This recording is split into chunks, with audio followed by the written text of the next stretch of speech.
তো দেখো আমি পুরো রেডি হয়ে নিয়েছি। আর কোথায় যাব বলো তো, সামনে একটা নিমন্ত্রণ আছে তাই খেতে যাব, নিমন্ত্রণ খেতে যাচ্ছি।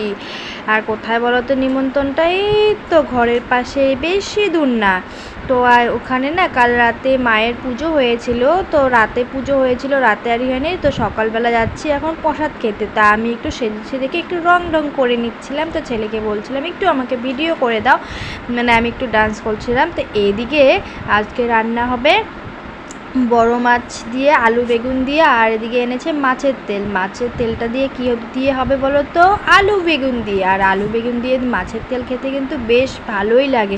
আর কে কে আমার মতো মাছের তেল খেতে ভালোবাসো আর আলু বেগুন দিয়ে, প্লিজ আমাকে একটু কমেন্ট করে বলো। তো এদিকে দেখো আমি বের হয়ে গেছি, তো দাঁড়িয়েছিলাম সুমিদির জন্য, তো ও রেডি হচ্ছিল, আরও কয়েকজন যাবে তার জন্য আমি দাঁড়িয়েছিলাম যে ওরা রেডি হলে বের হয়ে যাব। তো অনেকক্ষণ থেকেই ভাবছিলাম যে যাব সকাল থেকে, তো মানে ছেলে আর্ট স্কুল গিয়েছিল, তো তার জন্য আর যাওয়া হয়নি। তো দেখো ফাইনালি আমি মন্দির মানে মায়ের এখানে চলে এসেছি। তো এসে একটু প্রণাম করে নিচ্ছিলাম। তো এসেছি শুধু খেলেই হবে বলো, মাকে দর্শন না করলে হবে, যার জন্য এসেছি। তাই মনের আশা সব যেন পূর্ণ হয়, তাই মাকে একটু বলছিলাম। এদিকে মাকে আমার প্রণাম করা হয়ে গেছে, তারপর সবাই এক এক করে মানে সকালের যেটা সব বাসি পুজো, সকালের পুজোটা সেই ব্রাহ্মণ মানে কাকু করছিল, সেটাই আমি দাঁড়িয়ে দাঁড়িয়ে দেখছিলাম। আর মায়ের মুখটা কিন্তু দেখো এতটা সুন্দর হয়েছে, কি ভালো লাগছিল না।